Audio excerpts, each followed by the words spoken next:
ओम नमो भगवते वासुदेवाय। आतुरे व्यसने प्राप्ते दुर्भिक्षे शत्रु संकटे राजद्वारे श्मशाने च यस्तिष्ठति स बांधवः। रोग में, आपत्ति में, दुर्भिक्ष में, शत्रु के संकट में, राज दरबार में और श्मशान में जो साथ खड़ा रहता है वही बंधु है।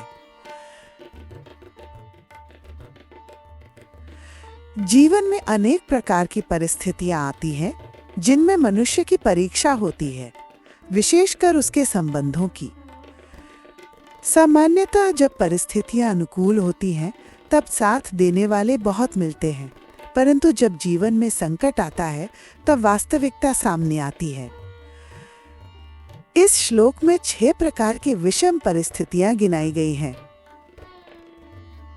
1. जब कोई व्यक्ति रोगग्रस्त होता है, आतुर। 2. जब वो किसी गंभीर आपत्ति में होता है, व्यसन। 3. जब दुर्भिक्ष या भयंकर आर्थिक संकट उत्पन्न होता है। 4. जब शत्रु से संघर्ष या संकट की स्थिति उत्पन्न होती है। 5. जब किसी को राज दरबार या न्यायालय का सामना करना पड़ता है जहां उसके पक्ष या विपक्ष में निर्णय हो सकता है। और 6.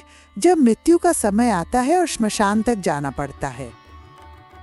इन सभी अवस्थाओं में जो व्यक्ति आपके साथ अडिग खड़ा रहता है वही आपका सच्चा बंधु, संबंधी, मित्र या आत्मीय कहलाने योग्य है। यह श्लोक हमें यह सिखाता है कि संबंधों का मूल्य केवल सुख के समय नहीं बल्कि दुख और संकट के समय में समझा जाता है। यह विचार भारतीय संस्कृति की उस परंपरा से जुड़ा है जहां संबंधों में केवल औपचारिकता नहीं बल्कि वास्तविक सहभागिता और संवेदनशीलता अपेक्षित होती है।